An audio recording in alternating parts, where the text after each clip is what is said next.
This episode is brought to you by LifeLock. Between two-factor authentication, strong passwords, and a VPN, you try to be in control of how your info is protected. But many other places also have it, and they might not be as careful. That's why LifeLock monitors hundreds of millions of data points a second for threats. If your identity is stolen, they'll fix it, guaranteed, or your money back.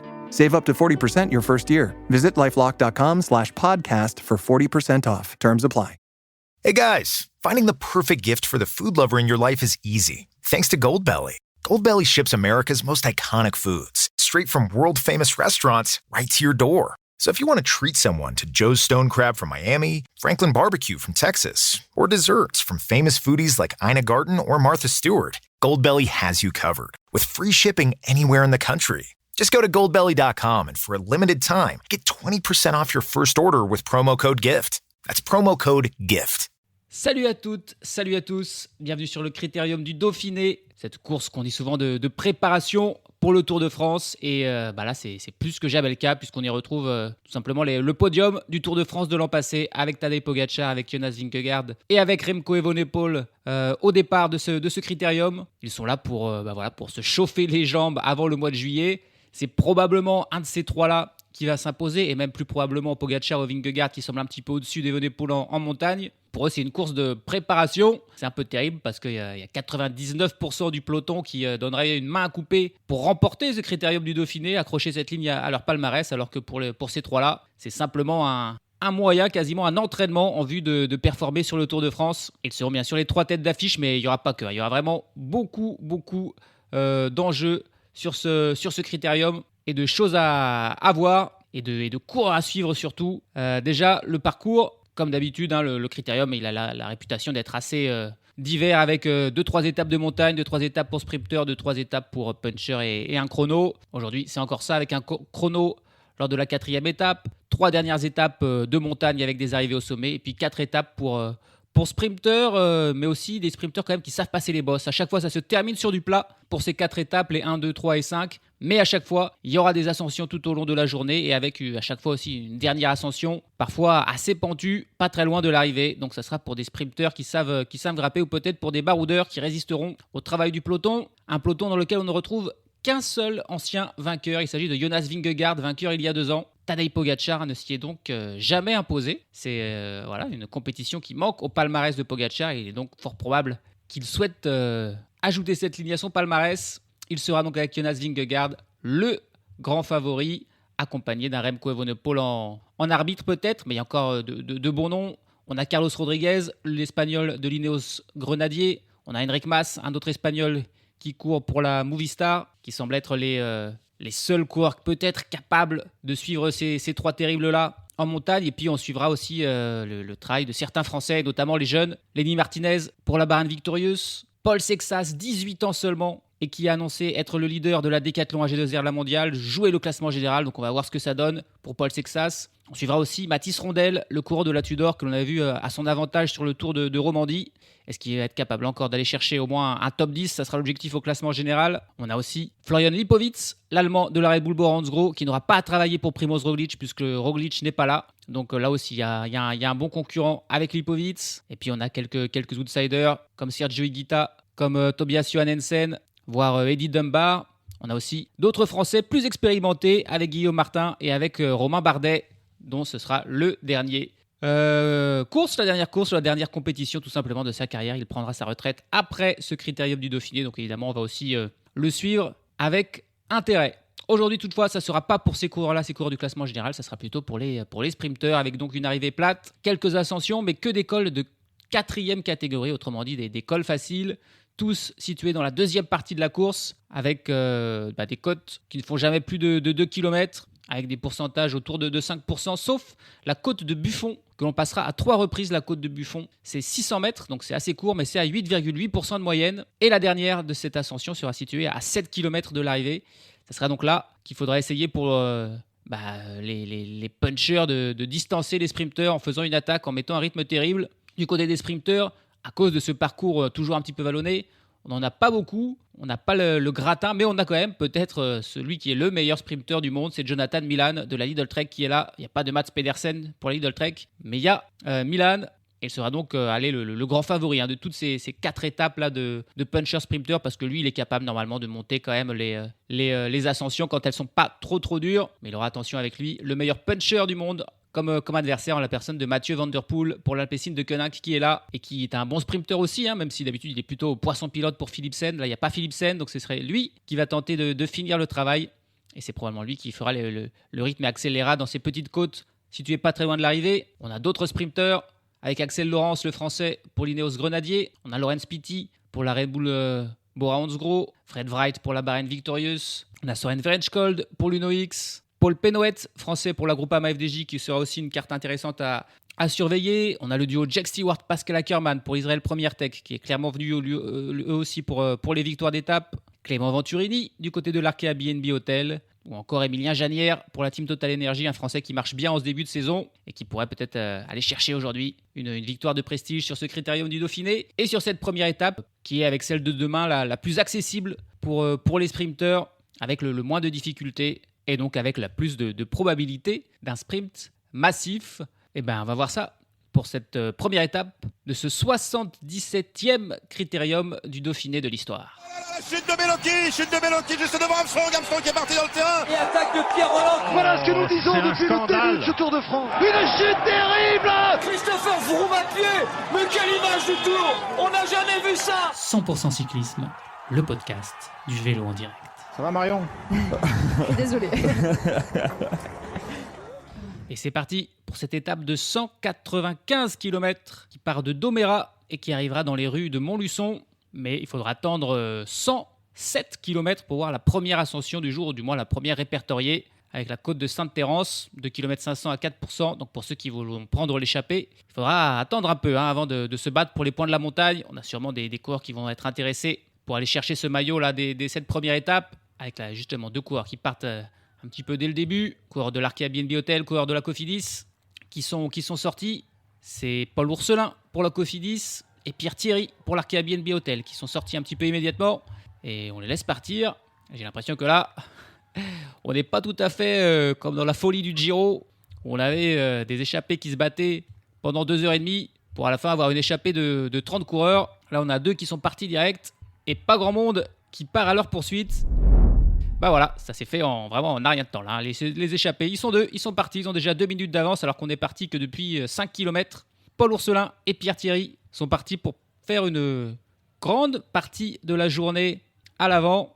Mais encore une fois, il leur faudra de la patience pour aller s'affronter au classement de la montagne, puisqu'il y a plus de 100 km à faire avant la première difficulté du jour. On a 2 équipes qui travaillent dans le peloton pour maintenir l'écart avec les échappés. L'écart qui est monté là au plus de 4 minutes et qui est en train de redescendre légèrement après une quarantaine de kilomètres de course. L'écart qui est repassé là sous les 3 minutes. C'est évidemment la Lidl Trek de Jonathan Milan qui travaille. Mais aussi, on voit des coureurs de l'Israël Première Tech à l'avant du peloton travailler. Là, on travaille pour Jack Stewart ou Pascal Ackermann, l'un des deux. Et 2 équipes là qui ne veulent pas prendre de risques en laissant trop d'avantages aux 2 Français qui sont à l'avant des 2 équipes françaises de la Cofidis et de l'Arkea BNB Hotel. 138 km de l'arrivée et Ourselin et Thierry ont exactement 2 minutes et 55 secondes d'avance sur le peloton. L'écart autour des 2 minutes alors qu'on approche de cette première difficulté de la journée qui pour l'instant est vraiment tranquille. On a toujours l'Israël Première Tech et la Lidl Trek qui maintiennent et réduisent petit à petit l'écart sur Ourselin et Thierry. On a le temps largement de faire un petit focus sur les échappés.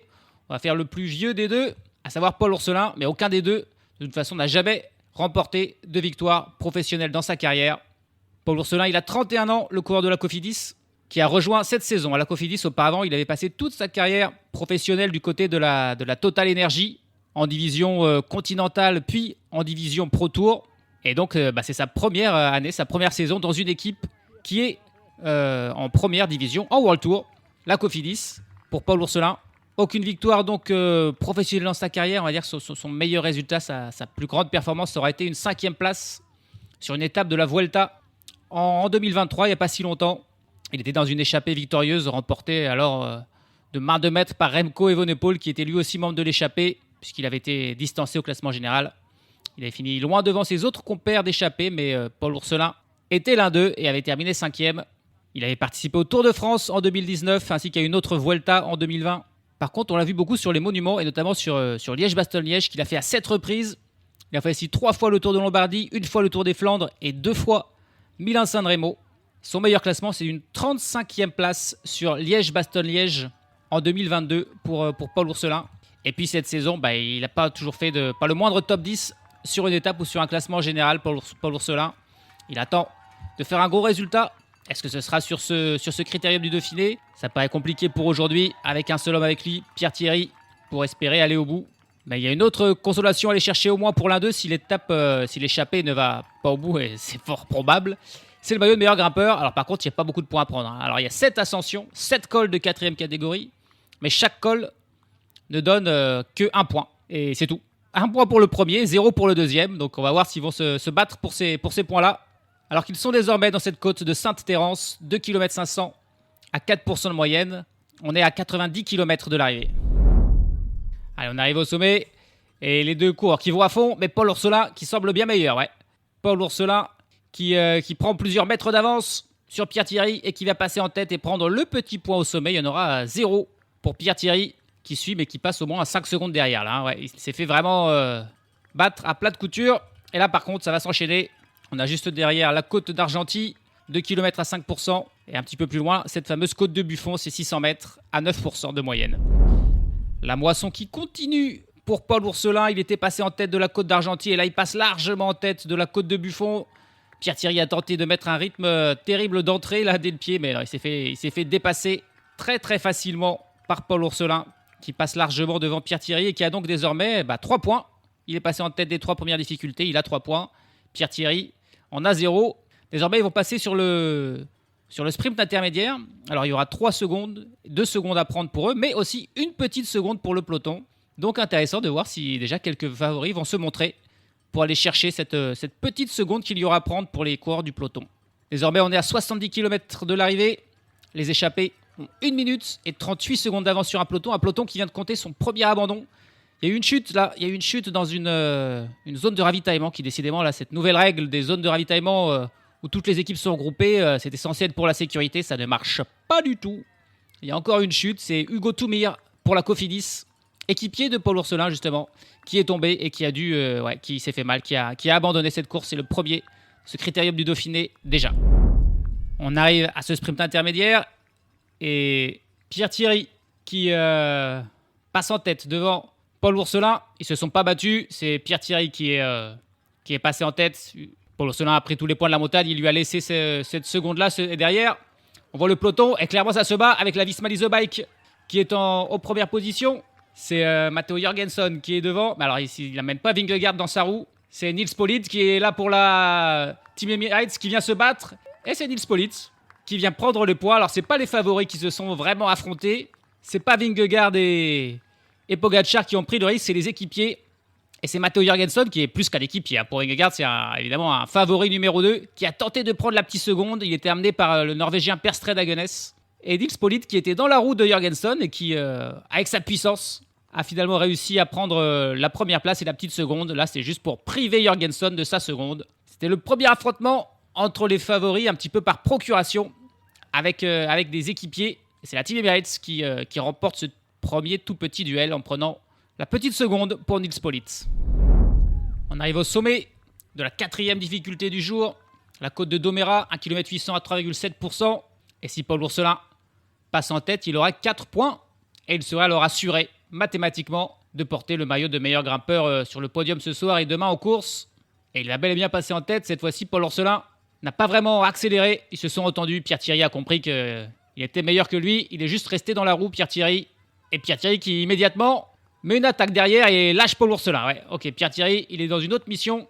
Il est parti tout seul immédiatement. Là, après avoir passé le sommet, Paul Ourselin lui se relève. Il a fait son objectif. Il a 4 points. Et il ne reste plus que 3 points à prendre avec les 3 difficultés qui restent. Donc voilà, plus personne ne peut le rattraper.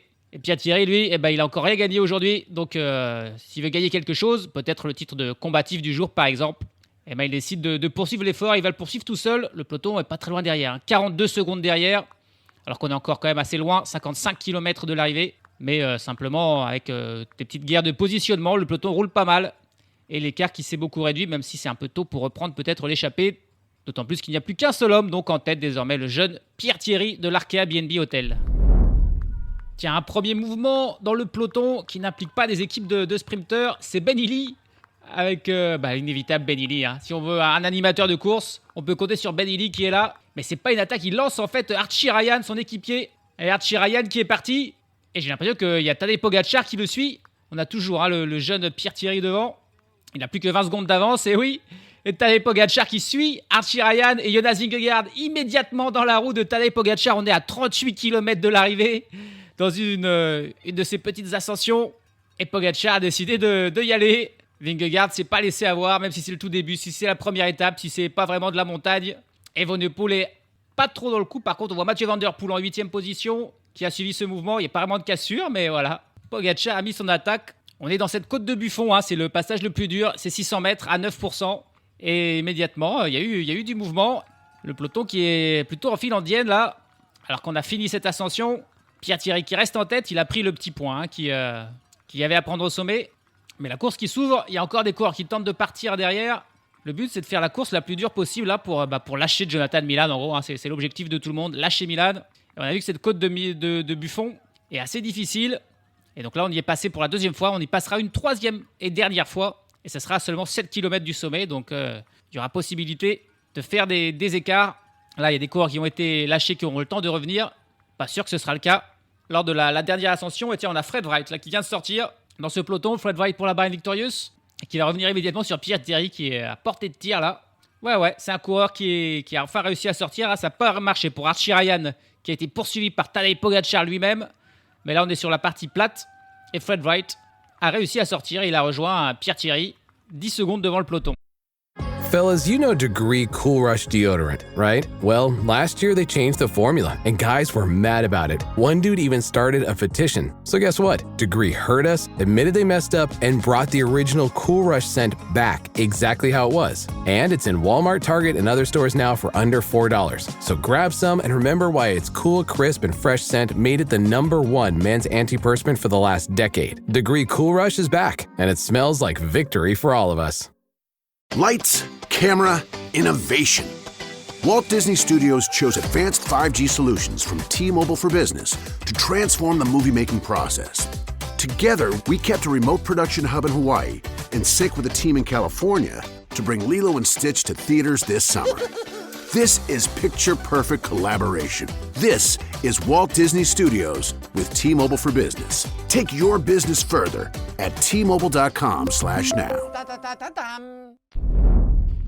Pierre Thierry, il est along for the ride, comme on dit. Il ne passe pas un seul relais à Fred Wright, qui lui a demandé à un moment de l'aider. Mais Pierre Thierry lui a dit clairement je suis carbo, je ne peux pas t'aider. Et donc il est accroché dans la roue de Fred Wright. Et malgré tout, là, au passage du sommet, il va tenter de... Pierre Thierry, il a donné ses derniers efforts pour passer en tête de la côte de Domera et prendre un autre point. Il en a 2 désormais. Et je ne pense pas que Fred Wright va beaucoup apprécier ce moment. Il arrête. Il arrête Pierre Thierry. Il ne suit plus. Fred Wright est parti tout seul. Pierre Thierry, il a mis une toute dernière accélération pour prendre un 2e point au classement de la montagne. Et il ne pourra pas faire plus. Fred Wright continue tout seul désormais. On est à 23 km de l'arrivée. Il a 22 secondes d'avance sur un peloton mené à la fois par les Lidl Trek, mais aussi par les équipes de leaders qui maintiennent Evenepoel, Pogacar et Vingegaard aux avant-postes. Parce qu'il reste la côte de Buffon. Ça sera la dernière difficulté du jour. Et on a vu au dernier passage qu'il y avait des coureurs qui avaient un petit peu les jambes en feu. Donc on va voir ce qui va se passer. Est-ce que la Lidl Trek va réussir à maîtriser tout ça pour permettre le sprint massif et la victoire de Jonathan Milan. On commence à voir quelques distancés dans le peloton, notamment les 2 échappés du jour. Paul Orselin, Pierre Thierry, qui n'ont plus rien dans les jambes. On a vu aussi le champion de Suède, Ericsson, coureur de la Tudor, être distancé. Et puis Michael Hepburn, coureur de la JL Colula, et un des 8 coureurs de ce peloton à avoir fait le Giro. Et on sent qu'il a toujours un petit peu dans les pattes. Parmi ces coureurs qui ont fait le Giro et qui sont là aujourd'hui sur ce critérium de Dauphiné, on a bien sûr Romain Bardet, avec d'autres équipiers de la Picnic Postenel comme Chris Hamilton ou comme Max Poole qui est aussi là. On a donc 3 coureurs de la Picnic Postenel qui étaient sur le Giro et qui sont encore là aujourd'hui sur ce critérium du Dauphiné. Et il est fort probable que si Romain Bardet a plutôt travaillé sur Max Poole pour le Giro, ça sera l'inverse pour ce critérium du Dauphiné. Et la dernière de Bardet. Ah, il y a une crampe, ça c'est rare à voir, mais il y a Søren Verenskjold qui était un concurrent pour aujourd'hui, qui lâche derrière, victime d'une crampe, il peut plus pédaler, tout simplement, il reste debout sur son vélo. C'est la preuve que ça plaisante pas. Sur cette première étape, ça va à fond. C'est Julien Bernard pour la Lidl Trek qui fait le gros rythme. On a aussi l'Alpecin de Konak avec Mathieu Van Der Poel bien placé, qui roule, ça va à fond, à fond. Et il y a pas mal de coureurs qui sont petit à petit lâchés. C'est plutôt des équipiers ou des coureurs voilà, qui étaient ni des sprinteurs ni des coureurs du classement général. Mais là, Verenskjold, c'est une petite surprise. Et il s'est fait avoir. Est-ce qu'il n'a pas assez bu? Je ne sais pas. Mais il fait un peu chaud aussi quand même. Il y a du soleil, même si c'est un peu voilé. Le peloton, en tout cas, qui va à fond, qui poursuit toujours Fred Wright, qui est à 8 secondes d'avance, qui fait un numéro incroyable de résistance. Mais doit être déçu, Fred Wright, de ne pas avoir eu un ou deux coureurs qui l'ont accompagné dans son mouvement. Il aurait eu un peu plus de chance. Là, ça paraît quand même peine perdue. On est à 11 km de l'arrivée. Un peloton qui perd petit à petit quelques éléments, mais qui devrait probablement un petit peu exploser dans le dernier passage de la côte de Buisson. Et ça sera un sprint. S'il y a un sprint, il ne sera pas massif, à mon avis. Allez, on va arriver dans cette côte Buffon. Et c'est un coureur de la Visma Leisure qui mène le peloton. Et Fred Wright est toujours devant. Il résiste à 10 secondes d'avance. Mais c'est vrai, dans cette ascension, c'est 600 mètres à 9% de moyenne qu'il devrait se faire reprendre. Mais ça les risque. Ça va monter très vite. Ça va monter très vite. Ils sont limite au sprint déjà dès le pied. La Visma Leisure Bike. Est-ce que Jonathan Milan va pouvoir tenir ce rythme terrible là? Et on a une attaque, ça y est. Et c'est Axel Laurence. C'est Axel Laurence qui attaque. La voilà. L'attaque est au moment où ils reprennent Fred Wright. Axel Laurence avec un coureur de Lièvre dans sa roue. C'est peut-être encore Archie Ryan. Non, c'est une erreur quart. C'est une erreur quart pour Lièvre. Tadej Pogacar en 4e position. Il a Jorgenson dans sa roue. Vingegaard est un petit peu plus loin. Et Laurence qui ne se rassoit pas. Incroyable l'effort. Il n'y a que Nero Urcar qui a réussi à vraiment suivre l'effort de Laurence. Et c'est Pogacar qui ramène un petit peu tout le monde. Et Nero Urcar qui a contré. Nero Urcar qui a contré, qui est parti tout seul. On est au sommet. Et Jorgenson qui derrière remet une attaque. À mon avis, il n'y aura pas beaucoup de sprinters. Je ne sais pas où il est, Milan. Et Van Der Poel, Pogacar, Vingegaard qui suivent le numéro de l'attaque de Jorgenson. On a dit déjà les grands noms là aux avant-postes. Ça risque quand même de temporiser un petit peu. Allez, Jorgenson qui revient sur Nero Urcar. Et Pogacar qui est pas loin derrière, qui va revenir aussi. Et là, ça va ralentir un petit peu. Permettre un petit regroupement. Mais alors, où est Milan? On a un cours de Lidl Trek là, plutôt à l'avant, mais c'est Jasper Stuyven. Je crois que Paul Pennoets pour la Groupama FDJ qui est encore là. Et allez, il y a encore des coureurs qui attaquent. C'est Maxime Van Gils. Maxime Van Gils qui est sorti avec Ben Tullet dans sa roue. Et Pogacar aussi qui réagit avec Vingegaard dans sa roue. Alors Vingegaard, c'est facile à le trouver dans une course. Ça nous rappelle vraiment le Tour de France. Vous prenez le coureur derrière Pogacar, c'est Vingegaard. Ça, c'est sa stratégie, on le sait. Eh ben non, il suffit que je dise ça pour qu'il mette une attaque. L'attaque de Jonas Vingegaard. Au moment où je dis qu'il fait que suivre Pogacar. C'est bien, encore une fois. Les coureurs qui me font mentir. Et Pogacar qui saute dans sa roue. Van Der Poel aussi. Et il y a une cassure derrière. On a un trio. Vingegaard, Pogacar, Van Der Poel qui est en train de sortir. Allez, il y a un coureur de la barre victorieuse. C'est Buitrago. Buitrago qui tente d'y aller. Evenepoel qui était un petit peu plus loin. Qui sort avec un temps de retard. Remco Evenepoel, Sergio Buitrago qui fait l'effort. Buitrago, Van Der Poel, Vingegaard et Buitrago qui sont sortis. Et Remco Evenepoel qui est un petit peu en chasse-patate, mais qui arrive à revenir. C'est tellement un fort rouleur. Il est meilleur rouleur que les autres et il revient. On a 5 hommes en tête. Il est revenu facilement, Evenepoel. Vingegaard, Pogacar, Evenepoel, Buitrago et Van Der Poel en tête. Et ils ont pris peut-être bien, on va dire, 8 secondes d'avance sur un peloton qui est mené par un coureur de la Lidl Trek. Alors, est-ce que Milan est revenu? Je ne vois pas d'autres coureurs de la Lidl Trek pour l'instant. C'est Jasper Stuyven qui roule. Alors, s'attendait pas à une telle étape dès le premier jour. Et tiens, c'est Romain Bardet. Romain Bardet qui met une attaque dans le groupe du peloton pour tenter de revenir. Il n'arrive pas à sortir Bardet. Ça a suivi avec notamment Matteo Jorgenson dans sa roue. On a vu aussi Clément Brassafonso, le français de la Groupama FDJ qui était là. Est-ce que ça va revenir? Le peloton, il n'y a pas gros écart. Il y a 5 secondes. On est à 4 km de l'arrivée. Et ça collabore les 5 hommes, les 5 stars de tête. Et c'est Jonas Vingegaard finalement qui a fait le mouvement. Est-ce qu'il sera décisif? Qui a mis l'attaque? Le peloton est pas loin. On voit des coureurs de la Decathlon AG2R. Cette fois-ci rouler avec coureurs de la Cofidis aussi. Je vois pas la Ineos travailler ni la Movistar qui pourrait s'inquiéter quand même de voir le trio partir un petit peu à l'avant pour Mas et pour Carlos Rodriguez. C'est pas bon ça. Mais du coup c'est plutôt la Decathlon qui roule. tenter de revenir. C'est tout plat désormais, hein. Jusqu'à l'arrivée, c'est même plutôt en descente là. Donc on va aller très vite. On est à 3 km de l'arrivée. Sébastien Tronchon pour la Décathlon AG2R qui mène le peloton, qui tente même de sortir, mais il n'y arrive pas. L'écart qui est encore infime. Ça peut encore rentrer, hein. Même si devant, il y a du niveau évidemment avec Van Der Poel, avec Pogacar, avec Evenepoel, avec Vingegaard, avec Santiago Buitrago hein, qui s'est joliment invité au milieu des quatre autres. Mais le peloton est encore juste derrière. C'est coureur d'Astana désormais qui est en train de revenir. Ils n'arrivent pas à boucher ces 100 derniers mètres qui manquent.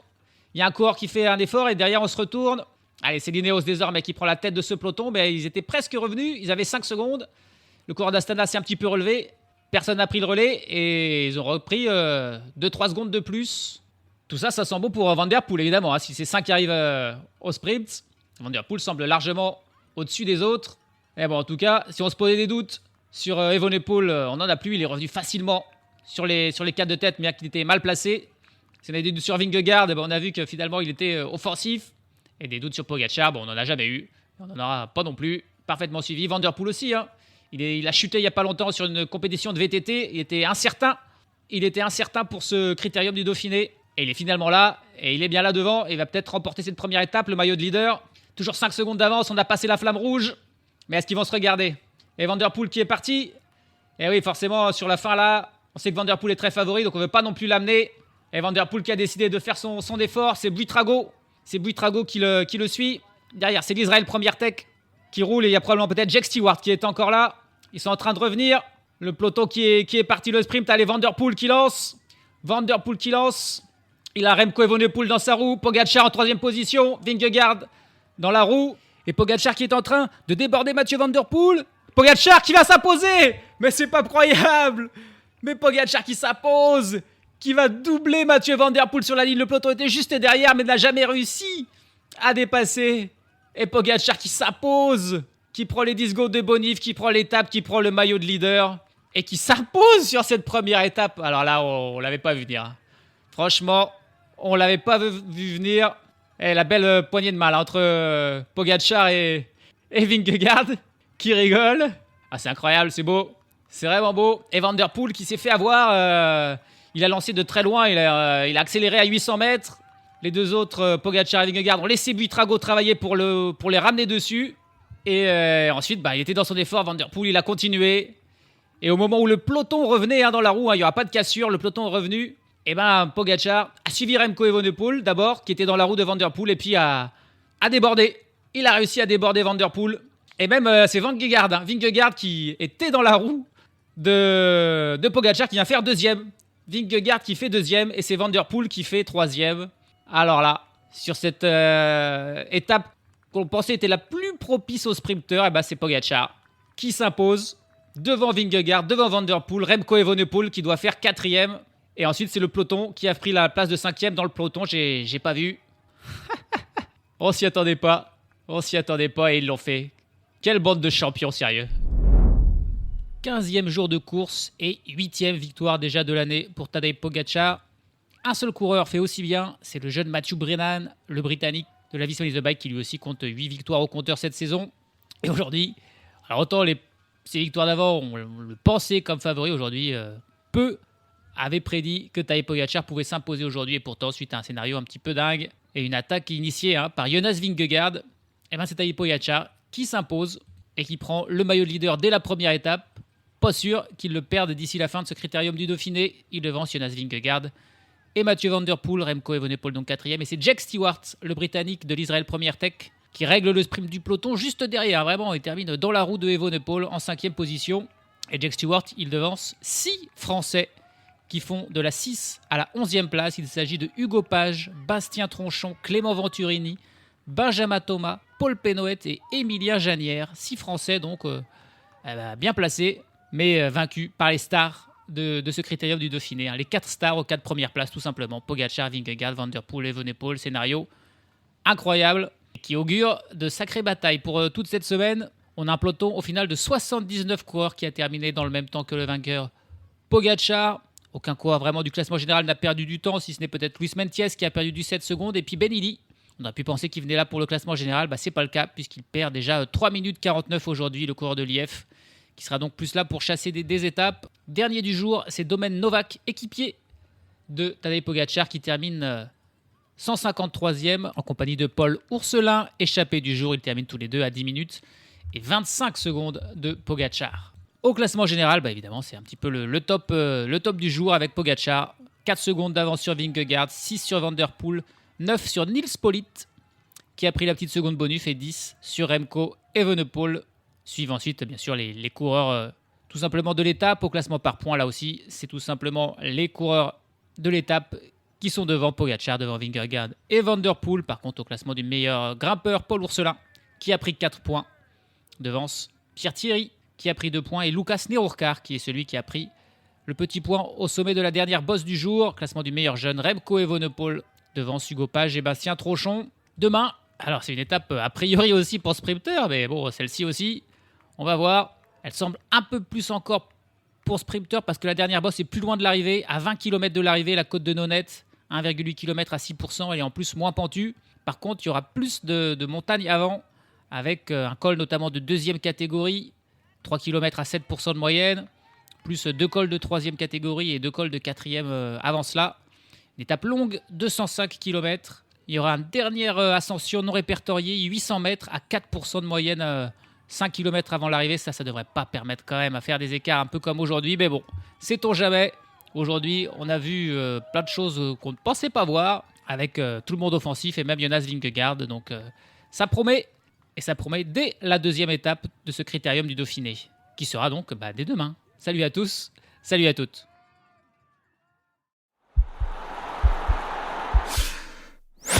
This podcast is part of the Sports Social Podcast Network.